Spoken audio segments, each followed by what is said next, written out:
On peut définir le terme général de deux manières, par sa formule explicite et par sa formule par récurrence. Donc on va donner la définition de chacune de ces deux formules.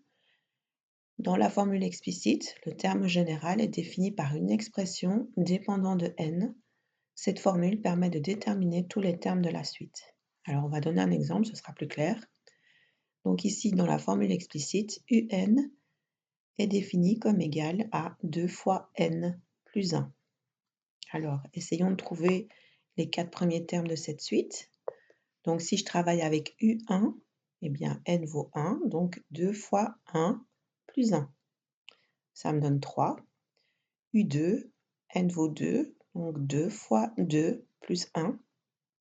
Ça donne 5. Et vous faites la même chose pour U3 et U4. Votre indice n ici vaut 3 et votre indice n ici vaut 4. Donc, vous obtenez respectivement 7 et 9.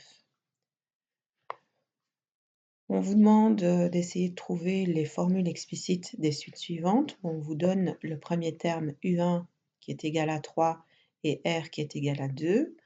Alors pour trouver la formule explicite, c'est très simple. On va démarrer de notre formule générale de UN en fonction de U1 plus N-1 fois R. Et on va aller remplacer la valeur de U1. Donc ici, U1 vaut 3 plus N-1 fois un R qui vaut 2. Donc, vous obtenez pour cette étape-ci 3 plus n-1 fois 2.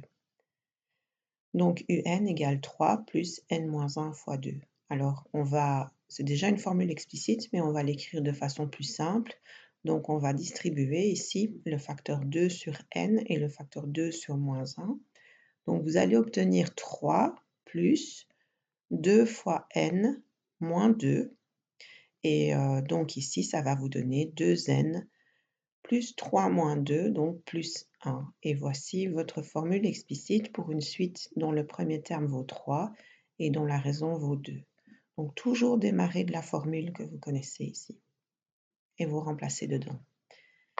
On va faire la même chose pour ces deux autres petits exercices. Donc ici, U1 vaut moins 5 et R vaut 4.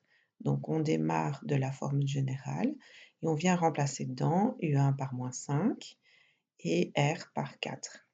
Donc moins 5 plus N-1 fois 4. Et ensuite je distribue le facteur 4. Donc moins 5 plus 4 fois N moins 4. Donc ça me donne 4N moins 9. Et je termine par le petit dernier.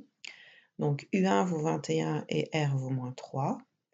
Même formule de base et on remplace. Donc U1 vaut 21 dans mon énoncé, plus N-1 fois moins 3. Et je distribue donc le facteur moins 3, donc 21 ici. Alors moins 3 fois N. Alors moins 1 fois moins 3, ça donne plus 3. Et donc 21 plus 3, ça donne 24, moins 3n.